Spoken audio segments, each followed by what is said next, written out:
जय मसीह के मेरे प्यारे भाइयों और बहनों, आपका स्वागत है यीशु मसीह में। आओ आज हम यही शीर्षक में यीशु का आना बहुत ही जल्द कुछ सालों में हम देखते हैं और फिर हम अभी कंटिन्यू कर रहे हैं भाग 2 का। ओके, तो याद रखो कि यीशु विरोधी यहाँ पे है, इस संसार में, इस जगत में है अभी, और वो पशु भी है और झूठा भविष्यद्वक्ता भी है।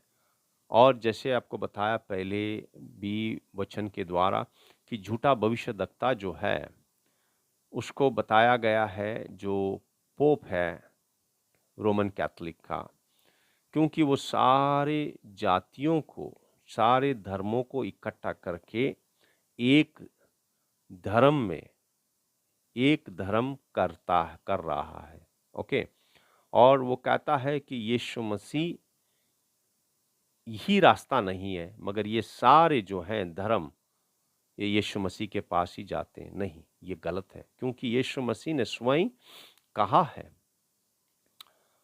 यूहन्ना की अध्याय 14 वचन 6 में कि मैं ही रास्ता हूँ, मैं ही सत्य हूँ और मैं ही आत्मा का जीवन हूँ, दूसरा नहीं है। तो ये जो बता रहा है पोप, वो गलत बता रहा है। सारे धर्मों को इकट्ठा करके वो कह रहा है कि यीशु ही रास्ता नहीं है। तो ये हम जानते हैं कि ये झूठा भविष्यद्वक्ता अभी है और ये अपना कार्य कर रहा है। ओके, अब याद रखिए, जो यीशु विरोधी है वो राज्य करना चाहता है, मगर राज्य कहाँ से करना चाहता है? देखो, अगर हम इतिहास को देखेंगे, याद रखो शैतान जो है जमाने से जो है परमेश्वर के लोगों के पीछे पड़ा हुआ है। वो एक ही चाहता है कि परमेश्वर के लोगों का खात्मा हो जाए, क्योंकि वो जानता है भविष्यवाणी के द्वारा कि भविष्य लोगों के द्वारा ही उद्धारकर्ता आने वाला है। तो जैसे हम, अगर आप एस्तर का बुक पढ़े होंगे, तो एस्तर के किताब में हामान जो है, शैतान उसको इस्तेमाल करता है ताकि सारे यहूदियों को जो बाबुल में है उनको खत्म करने के लिए।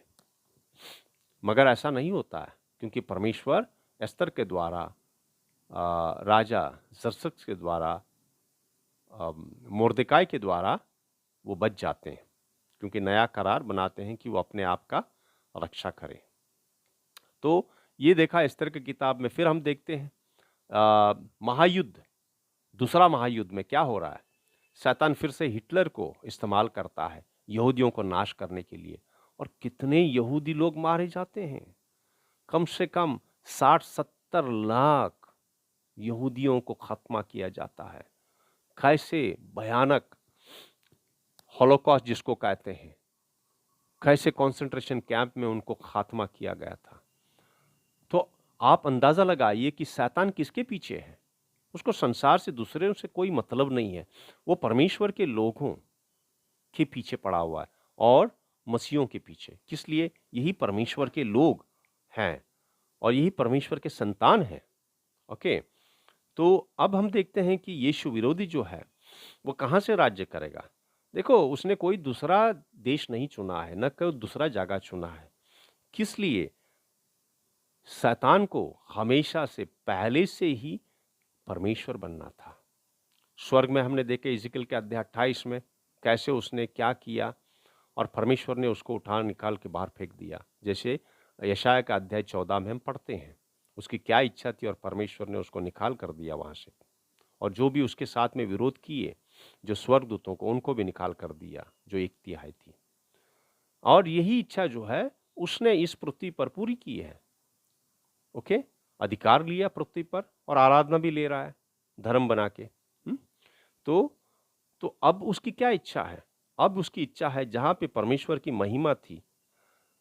अब याद रखें कि सारे संसार में परमेश्वर की महिमा कहीं पे भी नहीं थी। जुना करार में या पुराना नियम में कहीं पे भी परमेश्वर की महिमा नहीं थी। सिर्फ एक ही मंदिर में थी, वो यरूशलेम के मंदिर में, यरूशलेम के मंदिर में।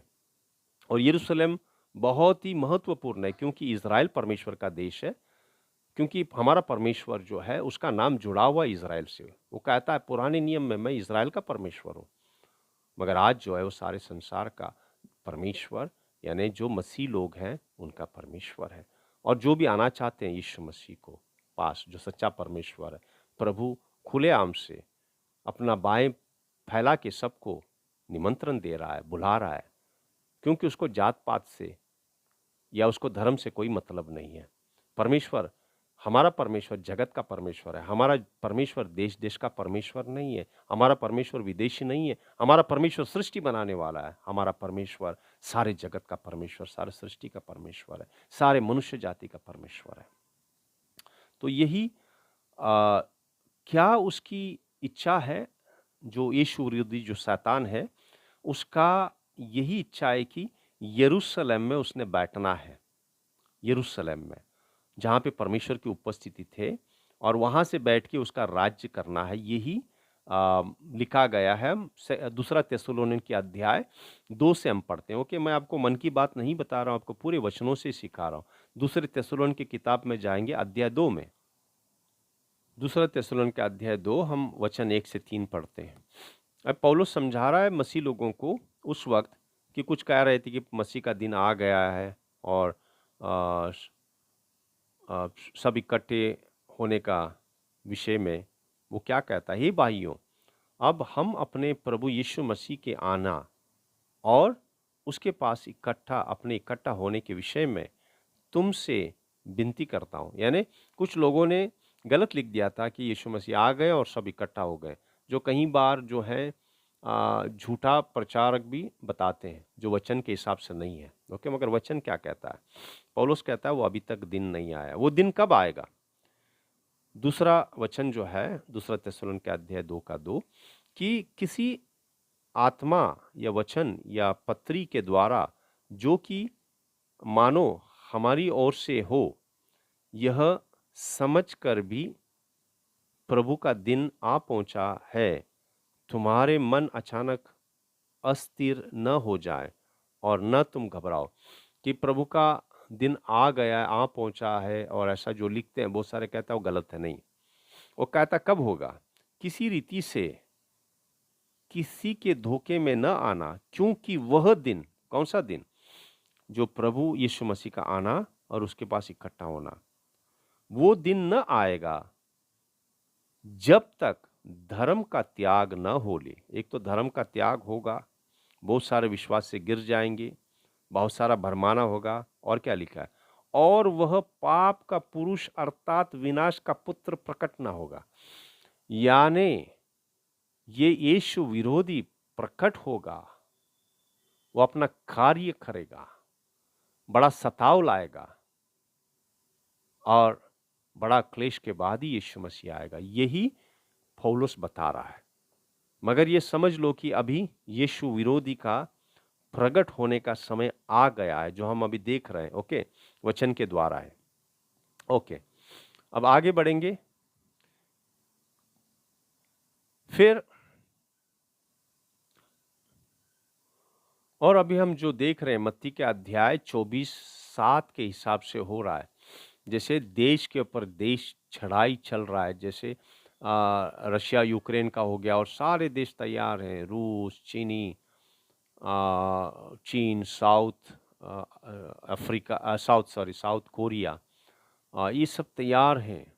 और यहाँ से ईरान और लेबनान, हिजबुल्लाह और हमास और सीरिया और इराक, ये सब सब सब तैयार हैं युद्ध के लिए। हो, क्योंकि जात पे जात जो है, देश पे देश चढ़ाई हो गया है, हो चुका है। ओके, और ये क्यों हो गया है, और ये किस लिए? जो इज़राइल जो है, आपको पता है किस लिए उन्होंने मसीहा को नहीं स्वीकारा? आपको एक भेद बता देता हूँ, यीशु मसीह को क्यों नहीं स्वीकारा? आपको पता है यूहन्ना बपतिस्मा देने वाला, वो भी शक करता है। हालांकि परमेश्वर ने उसको कहा था कि यही मसीहा है जिस पे तुम देखोगे कि परमेश्वर का पवित्र आत्मा उतरता है, यही मसीहा है, यही परमेश्वर का मेमना है। मगर वो शक क्यों करता है? जब वो बंदीगर में रहता है, जेल में डाला जाता है, हेरोदेस राजा उसको जेल में डालता है, तो ये शक क्यों करता है? क्यों अपने शिष्यों को बेचता है? जैसे मत्ती का अध्याय 11, 2 और 3, में लिखा है, वो अपने शिष्यों को भेजता है यीशु मसीह के पास और कहता है, क्या तुम वही मसीह हो, तुम ही मसीह हो जो आने वाले थे कि हम दूसरों को देखें? यूहन्ना बपतिस्मा देने वाला ऐसा बोल रहा है। क्यों बोल रहा है?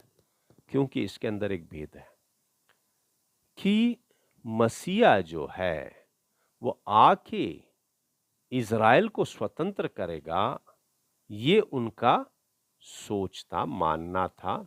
जैसे हम मिका का अध्याय 5 का 2 पढ़े कि वो राज्य करेगा, और वो सोचते हैं राज्य करने का मतलब वो आएगा और वही राज करेगा परमेश्वर, और तब उसको इज़राइल को शांति मिलेगी और इज़राइल किसी की बंदिश में नहीं रहेगा। मगर यीशु मसीह जो है वो इज़राइल को स्वतंत्र नहीं किया, मगर क्या कर रहा था? वो स्वर्ग का राज्य लाया था। और फिर हम पढ़ते हैं प्रेरितों का अध्याय 1, 6 और 7। यहां पे परमेश्वर के शिष्य पूछ रहे हैं, यीशु का पुनरुत्थान हो गया है, वो महिमा के शरीर में है, उनके साथ जो है 40 दिन रहा है और बड़े बड़े चमत्कार करके सिखाया है, बताया है, कि कहता है कि ठहरो अभी। मगर उन लोग क्या पूछ रहे हैं? उन लोग पूछ रहे हैं कि प्रभु, इज़राइल का स्थापना कब होगा? यानी इज़राइल को स्वतंत्रता कब मिलेगी रोम से? कब तुम राज करोगे? प्रभु क्या कहता है? प्रभु कहता है, ये समय परमेश्वर ने ठहराया है, जो तुम को अभी नहीं बताया जाएगा, परमेश्वर की समय में बताया जाएगा। और फिर यही जो है परमेश्वर यीशु मसीह प्रकाशित वाक्य में बाद में बताता है कि कैसे वो आएगा और वो राज्य करेगा। ओके, तो इसके लिए हम आगे आगे बढ़ते हैं, तब हम जानेंगे आएगा यीशु मसीह का राज्य होगा इस धरती पर। ओके, मगर तब यीशु मसीह कहता है, अभी वो मैं नहीं बताऊंगा जो परमेश्वर ने ठहराया है, जो उसकी इच्छा के अनुसार, अभी नहीं है। तो ये इसलिए नहीं मान रहे हैं यीशु मसीह को। वो सोच रहे थे वो आके राज्य करेगा, इज़राइल को स्वतंत्रता देगा और फिर शांति हो जाएगी और कोई अटैक नहीं करेगा। मगर वो समय नहीं था। वो समय परमेश्वर यीशु जो है अनंत काल का जीवन लाया था, स्वर्ग का राज लाया था, उद्धार लाया था सारे जगत के लिए, न सिर्फ इज़राइल के लिए। तो उनका सोच कुछ अलग था, इसीलिए उन्होंने नहीं स्वीकारा। ओके, तो यही भेद है। ओके, अभी जो है यीशु विरोधी जो है वो इज़राइल पे राज्य करेगा 7 साल। आपको पता है 7 साल कहाँ पे लिखा है? दानियल की किताब में अध्याय 9 और 27 में लिखा है कि 7 साल का राज्य करेगा वो शांति लाएगा। देखो, ये युद्ध होगा, बहुत सारा युद्ध होगा, बहुत बड़ा युद्ध होगा, और क्या होगा? यीशु विरोधी जो है वो शांति करवाएगा। ओके, शांति करवाएगा और इज़राइल को बताएगा कि वो मसीहा है, वो शांति करवाने वाला है और वो इज़राइल पे राज्य करेगा। किस लिए पता है आपको? क्योंकि तीसरा मंदिर बांधना है भाई। तीसरा मंदिर कैसे बंधेगा? तीसरा मंदिर को बांधने के लिए अनुमति कैसे मिलेगा इज़राइल को? वो आएगा सारे युद्ध में, क्योंकि वो सामर्थ्य कोई पुरुष है जो शैतान इस्तेमाल करेगा उसको, और उसकी बात जो है सारा संसार सुनेगा और शांति वो करवाएगा और इज़राइल को लगेगा वो मसीहा है और इज़राइल उसको अपनाएगा मसीहा करके। और फिर क्या होगा? 7 साल का राज्य करेगा और उसका मकसद क्या है? सबसे पहले जब शांति लाता है, मंदिर बांधना। इज़राइल में मंदिर बांधना, वो बंधवाएगा मंदिर, इज़राइली लोग बांधेंगे। वो सोचेंगे अभी मसीहा आया है, शांति मिली है, चलो मंदिर बांधो अभी। ओके, तो यही दिया है दूसरा थिस्सलुनीन के अध्याय 2 और वचन 4। वो मंदिर किस लिए बांध रहा है? दूसरा थिस्सलुनीन का अध्याय 2 का 4 पढ़ेंगे। जो विरोध करता है और हर एक से जो परमेश्वर या पूज्य कहलाता है, अपने आप को बड़ा ठहराता है, यहाँ तक कि वो परमेश्वर के मंदिर में बैठ कर अपने आप को परमेश्वर प्रकट करेगा। इसी के लिए वो मंदिर बांध रहा है। तीसरा मंदिर इसी के लिए बंध रहा है। याद रखो, उसको बैठना है, परमेश्वर की जगह पे बैठना है। जैसे परमेश्वर का वाचा का संदूक था, उसकी महिमा थी, ये वहाँ पे बैठ के राज्य करना चाहता है और अपने आप को परमेश्वर वो कहलाएगा। ओके, परमेश्वर को कब कहलाएगा? वो 7 साल का राज्य है, 7 साल का राज्य में पहले 3.5 साल तक कुछ नहीं कहेगा वो। ओके, मगर उस 3.5 साल में जब मंदिर बनने के बाद आपको पता है परमेश्वर 2 गवाहों को भेजेगा, 2 गवाहों को भेजेगा, जो प्रकाशित वाक्य का अध्याय 11 3 से 12 में लिखा है। प्रकाशित वाक्य का अध्याय 11 3 से 12 में लिखा है कि 2 गवाह आएंगे, परमेश्वर स्वयं भेजेगा। पता है कौन है गवाह वो? आपको पता है मत्ती के अध्याय 17 में परिवर्तन के पहाड़ पे कौन आए थे? मूसा और एलिया, यही आएंगे। किस लिए? क्योंकि मूसा और एलिया को बहुत बड़े पैमाने पे मानते हैं, क्योंकि मूसा के द्वारा स्थापना की व्यवस्था और एलिया बड़ा नबी था। ये आएंगे, किस लिए परमेश्वर भेजेगा? ये आएंगे, ये प्रचार करेंगे और इज़राइल को बताएगा कि यीशु मसीह परमेश्वर है। जैसे हमने रोमियो के अध्याय 11 में पढ़ा कि सारा इज़राइल बच जाएगा बाद में। किस लिए? वो देखेंगे कि जो मंदिर बंधवाया है, जो अपने आप को मसीहा कहलाता है, वो मसीहा नहीं है, झूठा है। और तभी ही वो ये 2 परमेश्वर के गवाह को मार डालेंगे, मगर परमेश्वर उनको उठा लेगा ऊपर। ओके, 3.5 साल के बाद, और 3.5 साल के बाद क्लेश, बड़ा क्लेश शुरू होगा, बहुत बड़ा क्लेश शुरू होगा। ओके, 3.5 साल के बाद में ये वेश्य विरोधी, जैसे दूसरा थिस्सलुनीके के अध्याय 2:4 में पढ़े, वो मंदिर में बैठेगा और कहेगा मैं परमेश्वर हूँ, मैं परमेश्वर हूँ, वो कहेगा। और प्रकाशित वाक्य का अध्याय 13 5 से 6 भी पढ़ेंगे हम प्रकाशित वाक्य अध्याय 13 का 4 से पढ़ेंगे। ओके, 5 से नहीं। और उन्होंने अजगर की पूजा की। अजगर कौन है? शैतान है, क्योंकि उसने पशु को अपना अधिकार दे दिया था। यानी जो शैतान ही यीशु विरोधी को चलाएगा, और यह कहकर पशु की पूजा की। पशु की पूजा करना यानी शैतान की पूजा करना, यीशु विरोधी की पूजा करना, पशु का, जो किसका पूजा करना? शैतान का। कि इस पशु के समान कौन है? कौन उससे लड़ सकता है? और बड़े बोलने और निंदा करने के लिए उसे एक मुंह दिया गया और उसे 42 महीने तक काम करने का अधिकार दिया गया। 42 महीने यानी 3.5 साल। और उसने परमेश्वर की निंदा करने के लिए मुंह खोला कि उसके नाम और उसके तंबू अर्थात स्वर्ग के रहने वालों की निंदा करे। याद रखें, शैतान जो है, जो पहले लूसीफर था, जो परमेश्वर का विरोध किया, उसने शैतान बना, ये यीशु विरोधी है, ये परमेश्वर विरोधी है। और देखो क्या करता है, मुंह खोलता है निंदा करने के लिए उस वक्त, क्योंकि परमेश्वर उस वक्त उसको अधिकार देगा, जाओ तुमको परमेश्वर बनना था, बनो पूरी तरह से, पूरे जगत के ऊपर मैं तुम्हें अधिकार देता हूं। और यही समय होगा मसीहों के लिए, बड़ा क्लेश का समय होगा, बड़ा क्लेश का समय होगा, क्योंकि परमेश्वर उसको सारा अधिकार देगा, जाओ परखो मेरे विश्वासियों को भी, सारे जगत पे उसको अधिकार देगा। और बहुत बड़ा क्लेश होगा, ये 3.5 साल का क्लेश बहुत बड़ा क्लेश होगा, जो दानियल का अध्याय 7 वचन 7 में लिखा है। दानियल का अध्याय 7 वचन 7 में लिखा है, और वचन 24 और 25 में भी लिखा है कि ये पशु कैसा है और कैसे वो राज्य करेगा।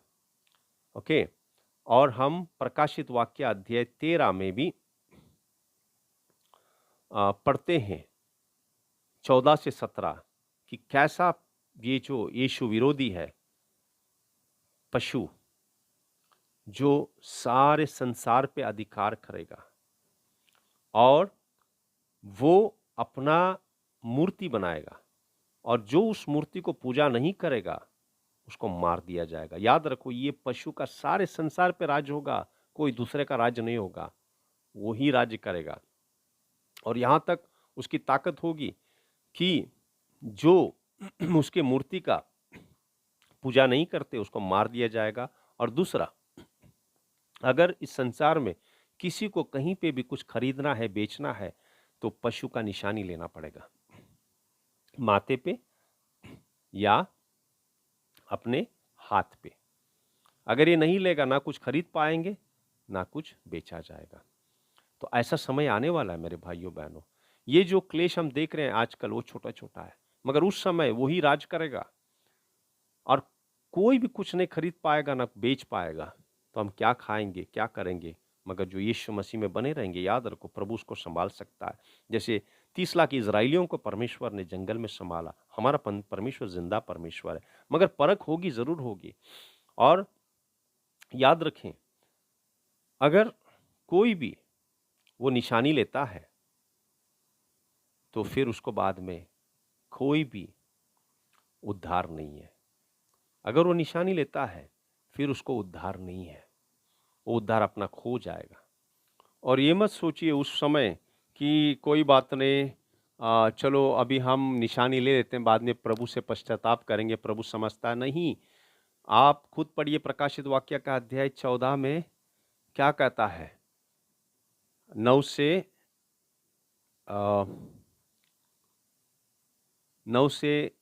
13 तक, कि जो कोई निशानी लेता है अपने हाथ पे या अपने माथे पे या पशु का मूर्ति को पूजा करता है, वो आग और गंधक के झील में हमेशा हमेशा के लिए डाल दिया जाएगा। उसका उद्धार खत्म हो गया, उसको उद्धार नहीं, फिर पश्चाताप नहीं है। तो मेरे भाइयों बहनों, यही परख है, क्योंकि अभी सताव तो थोड़ा थोड़ा शुरू हो गया है, मगर उस वक्त सताव जो है बहुत बड़ा सताव होगा सारे संसार में। तो अभी हमारा समय है कि हम विश्वास में जिएं। ओके, आगे बढ़ते हैं। इसके बाद जो है, जो हम देखते हैं प्रकाशित वाक्य अध्याय 14 में, और सताव के बारे में है, मैं और 2 वचन देता हूं आपको, आप ये भी पढ़ सकते हैं। प्रकाशित वाक्य का अध्याय 13 7 से 10, बड़ा सताव के बारे में, जो बड़ा क्लेश। और प्रकाशित वाक्य अध्याय 12 का 17 में जो कलीसिया के बारे में लिखा है। याद रखिए, वहाँ पे स्त्री का मतलब है इज़राइल।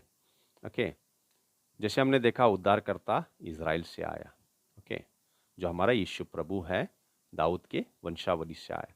तो इज़राइल को स्त्री बताया गया है और उसके जो बच्चे जन्मे हैं, जो कलीसिया वहाँ से उत्पन्न हुई है। तो ये स्त्री के बच्चों के पीछे जाएगा बहुत बड़ा सताव के लिए, क्योंकि परमेश्वर इज़राइल को बचाएगा। इज़राइलियों का भी बहुत बड़ा क्लेश होगा और कलीसिया का भी बहुत बड़ा क्लेश होगा, आएगा। ओके, और जैसे मैंने बताया, प्रकाशित वाक्य अध्याय का 13 7 से 10 में भी बड़ा क्लेश के बारे में लिखा है। ये सब क्लेश के बारे में लिखा है। किसके क्लेश के बारे में? कलीसिया के क्लेश और इज़राइल यहूदी लोगों का क्लेश होगा।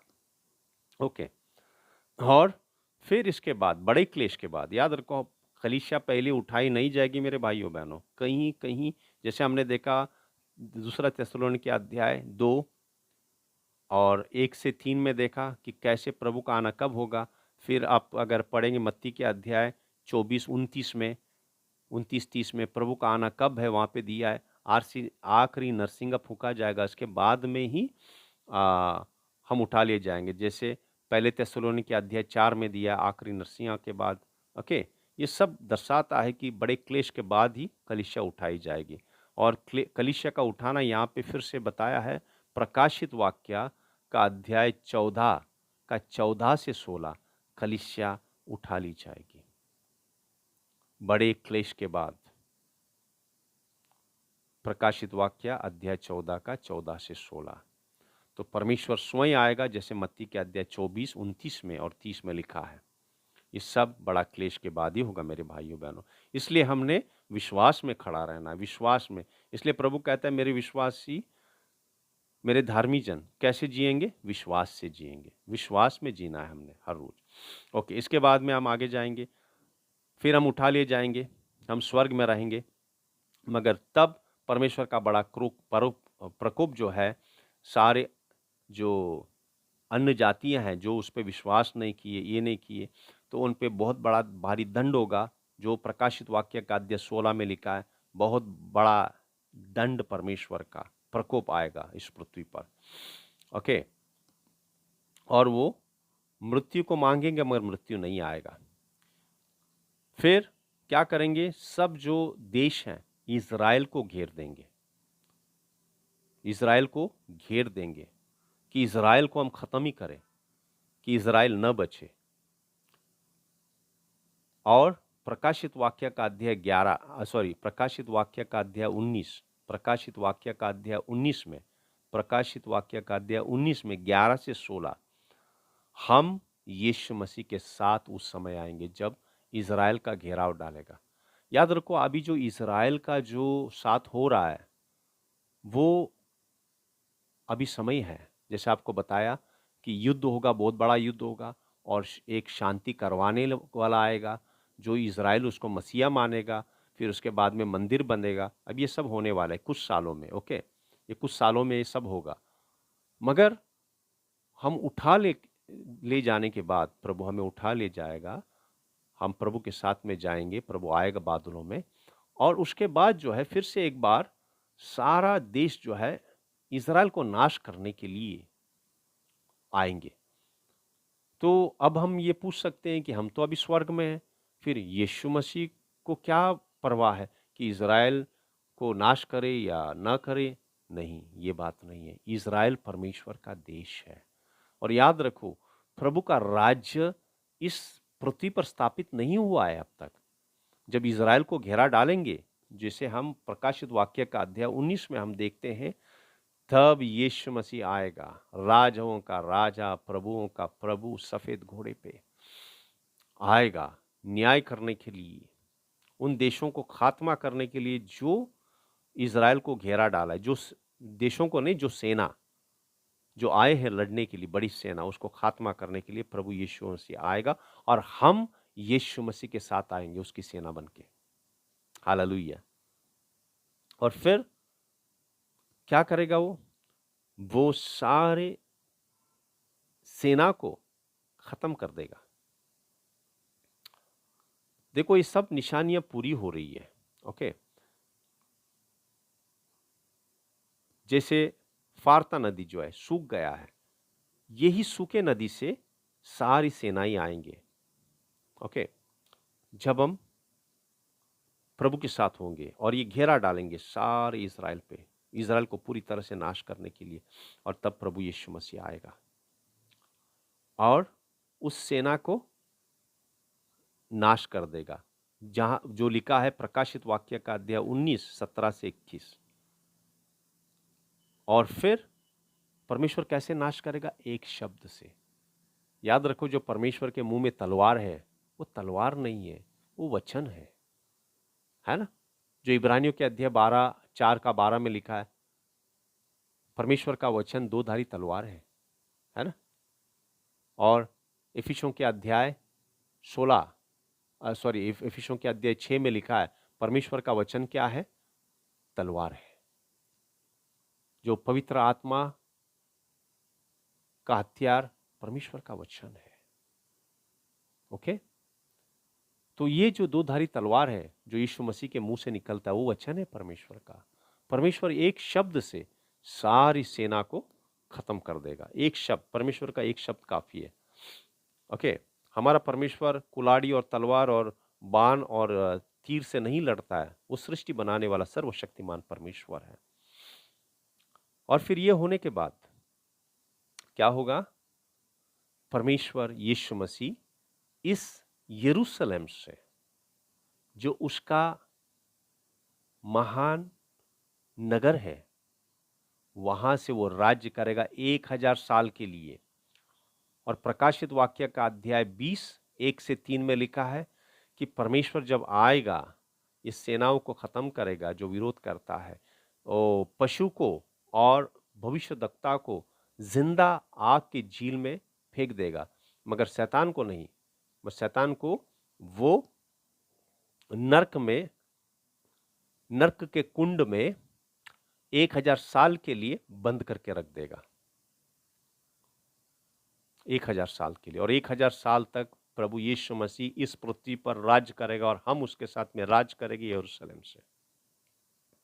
और जब 1000 साल पूरा होता है, फिर से शैतान को छोड़ दिया जाएगा, जो प्रकाशित वाक्य का अध्याय 20 7 से 15 तक दिया है। और फिर से वो भरमाएगा जो बाकी जो लोग हैं देश के, और उनको वापस लेके आएगा यीशु के विरोध लड़ाई करने के लिए।